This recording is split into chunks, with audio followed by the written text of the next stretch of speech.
सबसे पहले तो सभी पत्रकार बंधुओं को मैं सादर नमन करता हूं और हमारे नए कार्यालय में आप लोगों का स्वागत है। आप सब देख रहे हो, पिछले काफ़ी समय से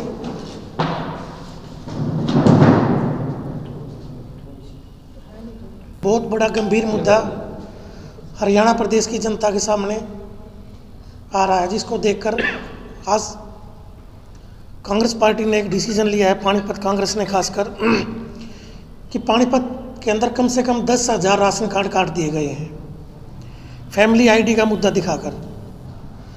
इसका सीधा सीधा मतलब है 50,000 लोगों को सरकारी राशन से वंचित कर दिया गया है, जो एक दुर्भाग्यपूर्ण घटना है जिसकी हम पूर्ण रूप से निंदा करते हैं। उसी को लेकर पानीपत शहरी कांग्रेस की तरफ से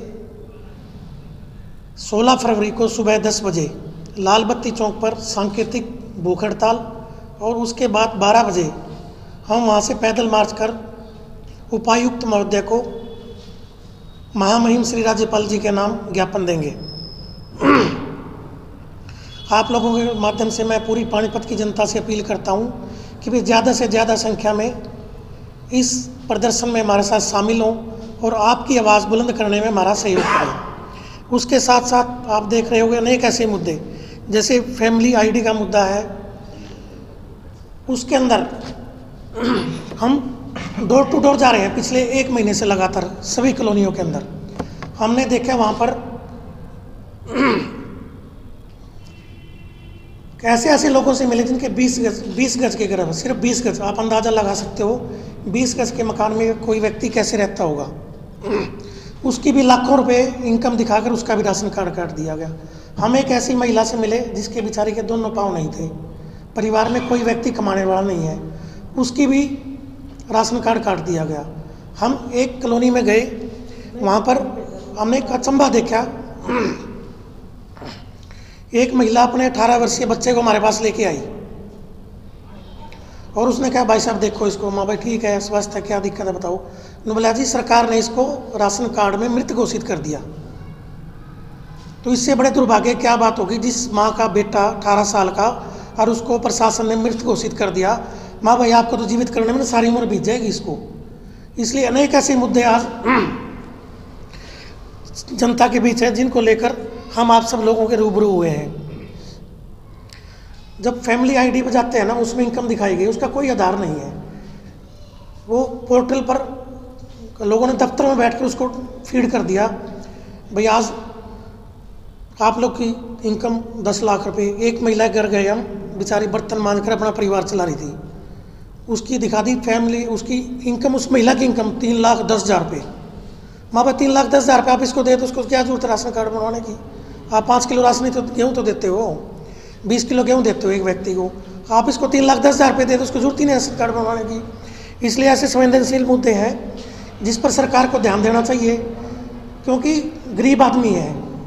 कांग्रेस सरकार में जिन लोगों के राशन कार्ड बनाए गए थे, बहुत सोच समझकर जांच पड़ताल कर उनके राशन कार्ड बनाए गए थे, जिसको लेकर लोग कितने सालों से अपने परिवार का गुजारा करें। चाहे एक वक्त पैसा जेब में ना हो, लेकिन घर में राशन तो है पेट भरने के लिए।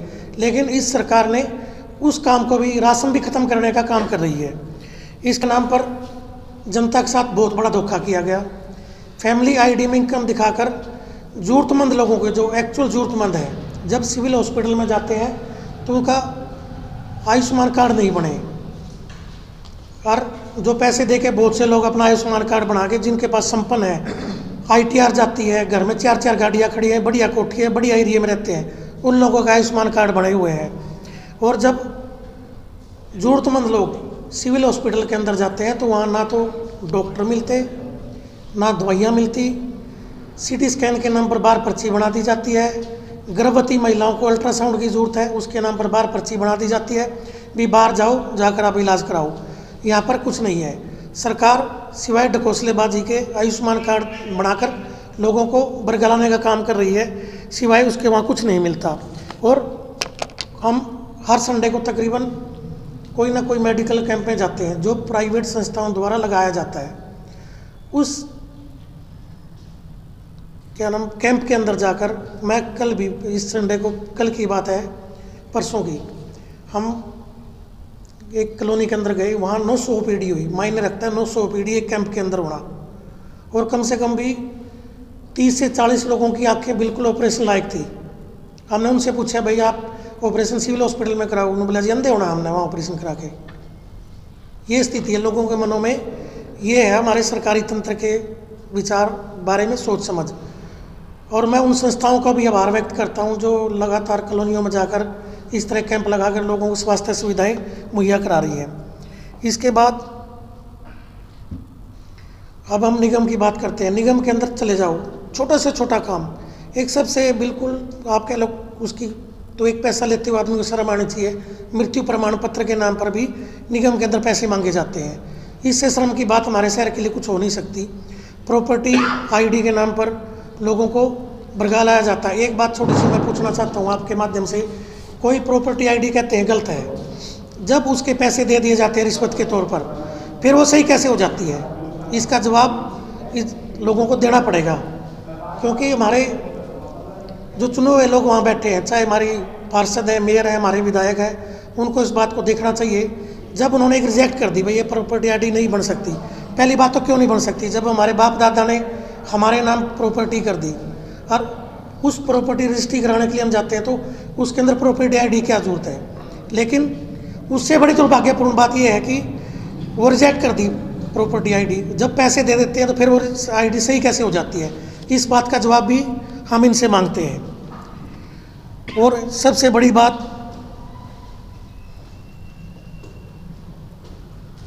बच्चों के एग्ज़ाम एडमिशन शुरू हो जाएंगे अगले 1 महीने के अंदर, और उसमें इनकम दिखानी पड़ती है, इनकम वेरिफिकेशन दिखाना पड़ता है, बच्चों को इनकम दिखानी पड़ेगी उनके पेरेंट्स को। उसके नाम पर भी 20-20, 25-25 दिन उनको लटका दिया जाता है, भाई अभी आप रख जाओ देखेंगे। एडमिशन का टाइम 10 दिन है, माँ बाप धक्के खाते रहते हैं, कहीं ना कहीं डोनेशन देकर और कर स्कूलों में उनको एडमिशन लेना पड़ता है। शहर में स्ट्रीट लाइट के नाम पर पिछले 3.5 साल हो गए चुनाव हुए, 3.5 साल के अंदर 3 बार टेंडर लग चुके हैं स्ट्रीट लाइट के नाम पर, और स्ट्रीट लाइट एक बार भी नहीं लगी। करोड़ों करोड़ों रुपये खर्च कर दिए स्ट्रीट लाइट पर, लेकिन आप किसी भी मोहल्ले में चले जाओ, किसी भी सेक्टर में चले जाओ, किसी भी कॉलोनी में चले जाओ, सिवाय अंधकार के कुछ नहीं है। हम हर रोज़ अखबारों में पढ़ते हैं चोरी की घटनाएं, लूटपाट की घटनाएं, डकैती, महिलाओं से छेड़छाड़, चेन स्नैचिंग, ऐसे अनेक मुद्दे जो लाइटें ना होने के कारण अंधकार का फ़ायदा उठाकर असामाजिक तत्व उनको अंजाम देते हैं। लेकिन ये निगम के माध्यम से हमारे विधायक जी भी, हमारी मेयर भी और हमारे पार्षद महोदय भी सब झूठ बोलते हैं। पिछले 3 साल में 3 बार लाइटें लग चुकी हैं, लेकिन धरातल पर 0 है। कोई इनसे पूछने वाला वो लाइटें किसके घर में लगी, कम तक में इस बात का तो जवाब दे दो हमारे को।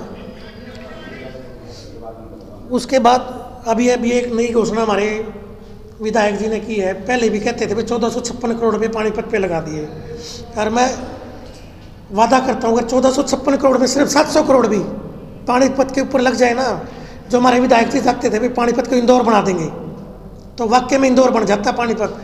लेकिन पानीपत को इंदौर बनाने की ज़रूरत नहीं है, पानीपत को पानीपत बनाने की ज़रूरत है, कि पानीपत एक ऐसा शहर है जो पूरे विश्व में अपनी पहचान रखता है, और सबसे ज़्यादा रेवेन्यू देने वाला प्रदेश का शहर है हमारा पानीपत। और इसको अगर हम पानीपत को पानीपत बना देंगे ना तो भी बहुत बड़ी बात है। और हमारे विधायक जी तो इंदौर कहते थे, वो 1456 करोड़ कहाँ गए? आपके माध्यम से मैं ये भी पूछना चाहता हूँ। अब एक नई घोषणा करी हमारे विधायक जी ने, शहर के अंदर CCTV कैमरे लगाए जाएंगे, जिसके लिए तकरीबन मेरे ख्याल से 2.25 करोड़ रुपये का बजट पास किया गया है। अब वो जब आप शहर में कैमरे तो लगा दिए, पहली बात तो लगने वाले नहीं है। एक जुमला है जो पिछले 3.5 साल से पानीपत की जनता सुनती आ रही है, कभी वो अंडरपास के नाम पर, कभी ओवरब्रिज के नाम पर, कभी लाइटों के नाम पर, अनेक ऐसी घोषणाएं, कभी फायर ब्रिगेड के नाम पर, अनेक ऐसी घोषणाएं इन्होंने करी हैं जो आज तक कोई भी धरातल पर नहीं आ सकी। और उसके बाद एक जुमला और छोड़ दिया CCTV कैमरे का। अगर गलती से इन्होंने लगा भी दिए तो ये अंधकार में CCTV कैमरे देखेंगे क्या? भाई कहाँ पे क्राइम हो रहा है? पहले लाइटों को तो सुधारो, नहीं तो फिर असामाजिक तत्व उस अंधकार का फ़ायदा उठाकर इन कैमरों को भी बेकार कर देंगे। इसलिए भाई पहले कम से कम शहर की जो दिखते हैं उनको तो ठीक करो, वो सबसे ज़रूरी काम है। और एक सबसे बड़ा संवेदनशील मुद्दा हम शहर के अंदर देख रहे हैं, बच्चों के अपहरण का मामला। पिछले मेरे ख्याल से 2-2.5 साल में पानीपत से 383 बच्चे गायब हो चुके हैं, हम एक रिपोर्ट में पढ़ रहे थे। अब उन माँ बाप के साथ सोच के देखो आप, जिनके बच्चे गायब हो गए और जिनका आज तक कोई सुराग नहीं मिला। सरकार उस नाम पर खाली लिपापोती करती है, भाई हमने CID को रिपोर्ट दे दी, CBI को हमने केस दे दिया। वो केस और आज तक किसी एक बच्चे के घर पर भी अगर CBI को कोई व्यक्ति गया हो तो मान जाएंगे, कोई किसी प्रकार की कोई रिपोर्ट नहीं है, कोई सरकार को मतलब नहीं है हमारे बच्चे कहाँ गए, किसने उठाया। उन माँ बाप के जाकर किसी ने सांत्वना दी हो, किसी ने जाकर पूछा हो सरकार के नुमाइंदे ने, इनको कोई मतलब नहीं है। आम जनता की दुख तकलीफ से, उनके प्रति बढ़ते हुए क्राइम से इनको कोई मतलब नहीं है। जिस तरह की अवस्था पानीपत के अंदर देखने को मिलती है, बड़ा दुर्भाग्यपूर्ण है। अभी मंत्री जी कह रहे थे क्राइम रेट में पानीपत हरियाणा के अंदर क्राइम रेट घट गया। अभी आपने पिछले 10-12 दिन पहले एक रिपोर्ट छपी थी अखबार के अंदर, असुरक्षित राज्यों के मामले में हरियाणा प्रदेश टॉप 5 राज्यों में से एक राज्य है। ये सरकार की रिपोर्ट थी, हमारी रिपोर्ट नहीं है। और मंत्री जी झूठे दावे करते हैं भाई हरियाणा के अंदर क्राइम घट गया। रोज़ तो अखबार में आप डेली पढ़ते होगे, कहीं ना कहीं आप भी सोशल मीडिया के माध्यम से दिखाते हो भाई वहाँ पे चैन स्केचिंग होगी, वहाँ पे महिला से छेड़छाड़ होगी, फलानी कॉलोनी में 3 साल की बच्ची से 6 साल की बच्ची से रेप की घटना होगी, उस घर बंद था, शादी में गए थे, उस घर में लूटपाट होगी, रास्ते में कोई व्यापारी जा रहा था उससे 18 लाख रुपए छीन लिए जाते हैं। उसके बाद अगर ये बात कही जाती है भी हरियाणा के अंदर क्राइम रेट सुधरी है, तो इससे बड़े दुर्भाग्य की बात हो नहीं सकती। इस बात का भी जवाब आप लोगों को देना पड़ेगा। सिविल अस्पताल में हम पीछे गए थे, हमने एक मुहिम चलाई थी सर्दी के दिनों में, भाई हम ज़रूरतमंद लोगों को सर्दी के टाइम में भी चाय बिस्किट वगैरह दें। हम एक दिन गलती से सिविल हॉस्पिटल में चले गए और वो मातृत्व वार्ड में चले गए, जहाँ पर हमारी वो महिलाएं रहती हैं जो गर्भवती हैं। उस वार्ड में हम चले गए चाय और वो बिस्किट वगैरह देने के लिए। रात के तकरीबन 11 बजे होंगे। हमने उनसे पूछ भी लिया, भाई चलो गए तो स्वाभाविक भाई कोई बहन जी को दिक्कत हो तो बताओ हमारे को। उन्होंने जो बातें बताई हमारे को शर्म आती है, शहर के वासी हैं, वहाँ पर ब्लड कैंप की व्यवस्था नहीं है सिविल हॉस्पिटल के अंदर। अल्ट्रासाउंड किसी बहन को कराना है तो प्राइवेट जाना पड़ेगा, दवाई के नाम पर पर्चियाँ लिख दी जाती हैं बाहर जाओ, और कोई भी ऐसी व्यवस्था नहीं है गर्भवती महिलाओं के लिए। अगर कोई केस क्रिटिकल हो गया तो उसको रेफर कर दिया जाता है, जब तक वो बहन बेटी दूसरे हॉस्पिटल में पहुंचेगी जब तक हो सकता है उसके प्राण भी ना बचे। इसलिए इतनी बड़ी बिल्डिंग बनाने क्या फ़ायदा जब आप सुविधा ही नहीं दे पा रहे। तो इस सबसे ज़रूरी चीज़ है, आप खासकर उन गर्भवती महिलाओं के लिए विशेष तौर पर एक स्पेशल वार्ड हो, स्पेशल डॉक्टर हो, और हर सुविधा जो उसको जरूरत है वो वहाँ पर मुहैया होना चाहिए। रेफर करने का तो मतलब ही नहीं, इतना बड़ा हॉस्पिटल है तो आप उसकी यही व्यवस्था करो। अल्ट्रासाउंड की मशीन देखने के लिए खड़ी है, CT स्कैन की मशीन देखने के लिए खड़ी है, लेकिन चलती नहीं, क्योंकि ना तो डॉक्टर की व्यवस्था है ना उसकी मेंटेनेंस है, इसलिए सब कुछ बेकार है। और एक और संवेदनशील मुद्दा आपको बता देता हूँ, पीछे नगर निगम के बाहर भी दलालों की लिस्ट लगी थी, जिसमें शहर के उन लोगों के नाम लिखे गए थे जो लोगों से पैसे ऐंठते हैं, अफसरों को पैसे देकर, जो प्रॉपर्टी ID है, चाहे वो फैमिली ID है, चाहे इनकम ठीक कराने का मामला है, चाहे राशन कार्ड का मामला है, वो उन दलालों के माध्यम से होता था। आम आदमी तो उस अफसर तक, या उस ये काम है पार्षद का, भाई कोई अपने हल्के में दिक्कत है उसको जाके ठीक कराए, लेकिन सब काम दलालों के माध्यम से होते थे। इस सरकार में हमने पहली बार देखा भाई आपको सरकारी काम कराना है तो दलाल के माध्यम से कराना पड़ेगा, और उन दलालों के खिलाफ आज तक ना तो कोई केस हुआ, ना कोई SIT घसीट हुई, ना कोई उनकी जांच हुई, ना किसी के खिलाफ मुकदमा दर्ज होया, ना कोई गिरफ्तारी हुई।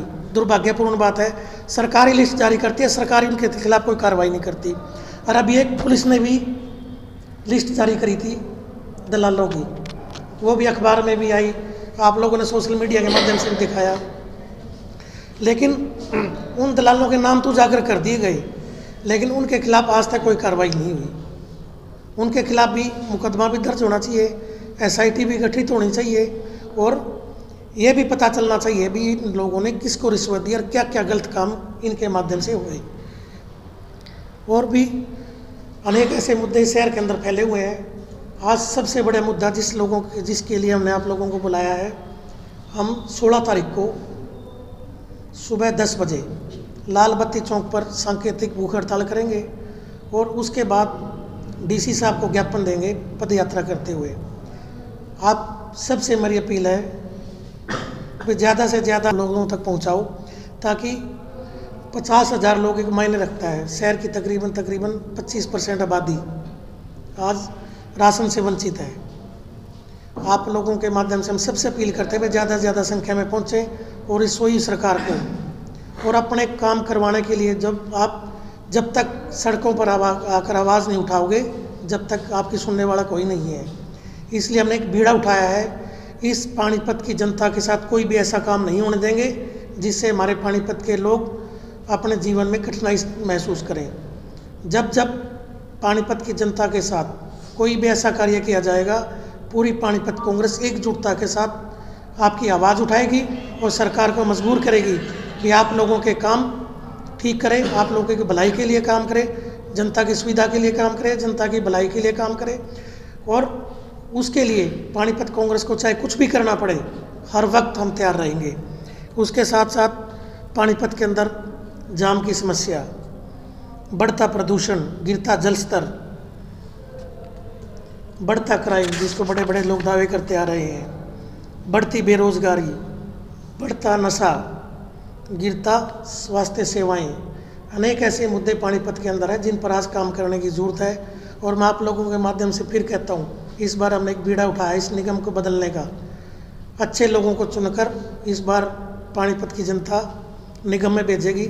हम भी डोर टू डोर जाकर सर्वे कर रहे हैं। किसी भी एक व्यक्ति को ऐसे को नहीं लड़ाएंगे जो पक गए लोग, गाहक बन गए ना, को 3 बार 4 बन गया, पार्षद को 4 बार बन गया। इस बार ऐसा नहीं होने वाला है। इस बार जनता ऐसे व्यक्तियों को चुनेगी जो उनके बीच का व्यक्ति है, उनके लिए काम करेगा। हम भी आपके माध्यम से पानीपत की जनता से अपील करते हैं भी ऐसे व्यक्ति, ईमानदार व्यक्ति को आप आगे लेकर आओ जो आपके लिए काम करे, न कि अपने परिवार के लिए काम करे, और जो जनता की भलाई के लिए जनता की आवाज़ उठाए और जनता को अपने घर से निकल कर नहीं जाना पड़े। अब विधवा पेंशन बनवानी हो, किसी बुजुर्ग महिला है, पुरुष है, उनकी वृद्ध पेंशन बननी है, सबको मैं देखता हूँ किस तरह धक्के खाने पड़ रहे हैं निगम के अंदर। लेकिन ऐसे लोगों को चुनो जो आपके घर पर आकर आपका काम करे और आपको घर से निकलना ना पड़े कोई भी सरकारी काम कराने के लिए। इसी के साथ आप सब लोगों का यहाँ पहुँचने पर धन्यवाद। ज़्यादा संख्या में पहुँचे, हमारी ताकत बढ़ाएगी। धन्यवाद। संजय जी, आप बढ़ता नशे का 84 लाख फ़ोन आना, तो इसका मतलब कितने 84 लाख क्राइम हुए होंगे ना, जब तो 84 लाख का लाई वहाँ पे। अब 84 लाख लोगों ने उनको बुलाया भी हमारे साथ ये दुर्घटना होगी, तो कहाँ क्राइम कम हो गया। पानीपत बिल्कुल पहले भी आवाज़ उठाई थी, अब तो ठेके रह गए, शोरूम बना दिए इन्होंने। और मेरे को लगता नहीं कोई भी ऐसा मोहल्ला बचा होगा जहाँ पर शराब के ठेके ना हो। ये दुर्भाग्यपूर्ण है। और जब कांग्रेस सरकार आएगी फिर हमसे वादा करते, जब हमने करा था ये बात भी किसी भी हाईवे से 50 मीटर के अंदर आप ठेका नहीं खोल सकते, किसी कॉलोनी में ठेका नहीं खोल सकते, किसी गांव के अंदर ठेका नहीं खोल सकते। कांग्रेस सरकार ने कानून पास करा था, लेकिन इन लोगों ने सिर्फ लोगों को नशे के आदी करके बेकार करने का एक मुहिम चला रखी। उसी के तहत हर कॉलोनी के अंदर, हर गांव के अंदर ठेके खोल दिए गए हैं। लेकिन जब फिर कांग्रेस पार्टी आप सत्ता में आएगी तो हम फिर से ऐसा कानून बनाएंगे कि ये लोग आबादी से दूर रहें ठेके, ताकि आबादी में किसी प्रकार की डिस्टर्बेंस ना हो। जी, आपने एक बात कही थी कि दलालों की जो कि लिस्ट लगा दी गई है, दलालों की लिस्ट जारी कर दी है। अब ये कैसे प्रूफ होगा कि वो दलाल है? क्योंकि पुलिस ही उनको जगह सर्टिफिकेट दे रही है कि आप पाक साफ है। अब लिखत में उनको जगह दे दिया गया है। कुछ लोग ऐसे हैं जिनको अभी लिखत में दे दिया गया। उसने भी जारी करी है, सीआईडी की रिपोर्ट सीआईडी वालों ने जारी करी थी जी। और पाक साफ देने का कोई एक व्यक्ति उसके लिए तैयार नहीं है। अगर किसी को उस लिस्ट से बाहर निकलना तो कोर्ट के माध्यम में जाए ना, अपना प्रूफ पेश करे। जब सीआईडी ने रिपोर्ट दी है भाई फलाना व्यक्ति दलाल है पुलिस का, उसको कोर्ट में जाके अपने दस्तावेज दे, भाई ये रिपोर्ट गलत है जी, ये देखो मैंने ये काम नहीं करा। जब तक वो दस्तावेज जमा नहीं कराता तो 100% वो दलाल है। बिल्कुल 100% विरोध करेंगे जी। अगर गलती से भी सरकार आने का इंतजार करेंगे, सरकार नहीं जी, हम अब भी विरोध करेंगे। जितनी हमारी चलेगी हम उस कॉलोनी में ठेका बिल्कुल नहीं खुलने देंगे। आबादी के बीच कोई भी ठेका नहीं होना चाहिए, इसका हम पुरजोर विरोध करते हैं। अगर किसी ने खोलने की कोशिश करी उसका भी विरोध करेंगे। तो 2-3 कांग्रेस के नेता भी हैं इस लिस्ट में, उनका भी नाम है दलालों की सूची में। सर जी उनको लेकर के बता दीजिए। मैं एक बात कहता हूँ, कांग्रेस को छोड़ो, अगर मेरा सगा भाई भी हो ना इस लिस्ट के अंदर, उसको भी गिरफ्तार करना चाहिए। जो सरकार, जो पब्लिक का जिम्मेदार है, पब्लिक का जुर्मवार है, उसको गिरफ्तार करना चाहिए। अगर मेरा सगा भाई भी इस लिस्ट में हो ना, उसको गिरफ्तार करे। मैं पहले खड़ा हूँ उसको गिरफ्तारी के लिए। आपने कहा कि स्वास्थ्य विभाग के द्वारा जो कि काफी बिल्डिंगें बनाई जा रही, पर मशीनें नहीं है, अल्ट्रासाउंड की मशीनें नहीं है जी। इतने बड़े बड़े स्ट्रक्चर तो खड़े हो जाते हैं, उनमें डॉक्टर ही नहीं है। उसको लेकर के आवाज उठाएंगे नहीं उठाएंगे? बिल्कुल उठाएंगे जी। अब जो कांग्रेस पार्टी की सरकार आएगी, मैं आप लोगों से वादा करता हूँ, सिटी स्कैन कोई भी ऐसा काम हो, उससे पहले विरोध भी होगा कुछ? विरोध तो कर ही रहे हैं भाई, 3.5 साल से लगातार सड़कों पे हैं। संजय जी, लोग ये कहते हैं कि ये नेता लोग 2 दिन का धरना देके उसके बाद गायब हो जाते हैं, तो इसी प्रकार का विरोध करेंगे या लगातार सड़कों पर उतरेंगे? देखो जी, पिछले 3.5 साल से हम 38 बार पानीपत के अंदर प्रदर्शन कर चुके हैं। कोई भी ऐसा मुद्दा नहीं होता जो हमारी पानीपत की जनता के हक में ना हो और हमने उसकी आवाज़ ना उठाई हो। नहीं, मुद्दा तो देखो 18 सेक्टर में एक ठेका, और सरकार का काम है नियम कानून बनाना। सरकार गलत कानून बनाएगी तो उसकी अवहेलना सरकार को झेलनी पड़ेगी। जब हम सत्ता में होंगे, अगर हम कोई इस तरह का कानून बनाते हैं, उसके लिए हम जिम्मेवार हैं। हम आज आलोचना कर सकते हैं, विरोध कर सकते हैं, प्रदर्शन कर सकते हैं, धरना दे सकते हैं किसी भी गलत काम के लिए, लेकिन हम कानून बनाने की स्थिति में आज नहीं है। जब हम उस स्थिति में होंगे, हम आप लोगों से वादा करते हैं, कोई भी ऐसा कानून नहीं बनने देंगे जो जनता के हक में ना हो। जैसे कि आपने एक बात कही है, एक पार्षद जो आएंगे चुनाव जो करने हैं, वो नहीं चाहती भी जनता सुखी रहे। संजय जी, एक आखिरी सवाल, अभी आपने कहा था कि एक महिला मिली थी जिसके बच्चे को सरकार ने मरा हुआ घोषित किया और 18 साल का था। बिल्कुल। तो उसमें आपकी जो टीम है, युवा टीम, उसने उसको कैसे इंसाफ दिलवाया या अभी भी वो धक्के खा रही है? हम उसके लिए संघर्ष कर रहे हैं बाबूजी, उसके कागज़ तैयार करा दिए और उसके घर हमारी टीम ने राशन पहुँचाया। आप जा सकते हो, राजी कॉलोनी में रहती है वो महिला, नाम भी ओपन कर देता हूँ, किसी का नाम बताना अच्छी बात नहीं होगी, अभी रहती है वहाँ पे। हमने 7 ऐसे घर देखे वहाँ पे, 7 घरों के अंदर जिनके पास 20-20 गज के मकान हैं, राशन कार्ड नहीं है, उनके घर में आदमी नहीं है, सिर्फ महिलाएं हैं, विधवा महिला है। उसके बच्चे को आपने जिंदा किया या वो अभी भी मरा हुआ है रिकॉर्ड में? अभी तो मरा हुआ है जी रिकॉर्ड के हिसाब से, लेकिन मैं वादा करता हूँ आप सब लोगों के सामने, अगले 2 महीने में मैं खुद आपको प्रूफ दूंगा, हमने उसको जिंदा कर दिया। अडानी पर आरोप लगे।